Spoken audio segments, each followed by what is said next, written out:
वीर अगला मोर्चा भाग 2। 3 महीने बीत चुके थे। कैप्टन अर्जुन राठौड़ अब पूरी तरह से स्वस्थ हो चुका था।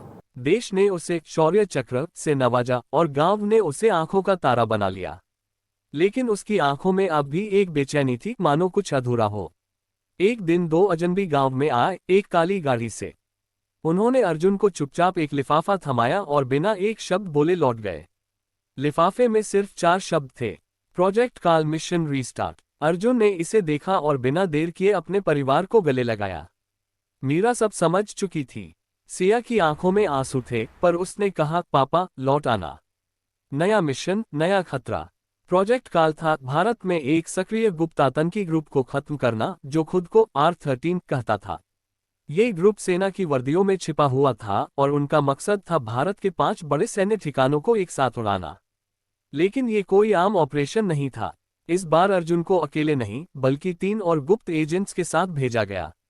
रिया वर्मा एक साइबर एक्सपर्ट, करण मलिक विस्फोटक और हथियारों में माहिर, शेखर नाथ एक भूतपूर्व दुश्मन अब देश के लिए काम कर रहा था।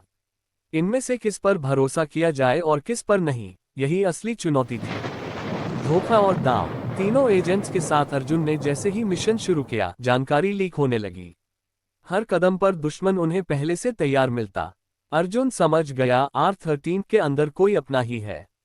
एक रात जब टीम एक गुप्त बंकर में बैठकर रणनीति बना रही थी, अर्जुन ने एक ट्रैप बिछाया, नकली लोकेशन वाला एक फर्जी मिशन।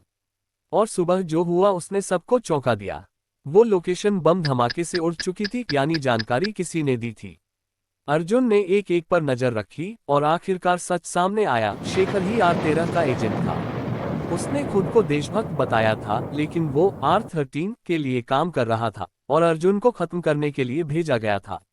अंतिम लड़ाई। अर्जुन ने शेखर को रंगे हाथ पकड़ा, लेकिन शेखर ने सिया को किडनैप कर लिया था और अब अर्जुन को 2 रास्तों में से एक चुनना था, देश को बचाना या अपनी बेटी को। लेकिन अर्जुन ने वो किया जो सिर्फ एक सच्चा सैनिक कर सकता है, दोनों को बचा लिया।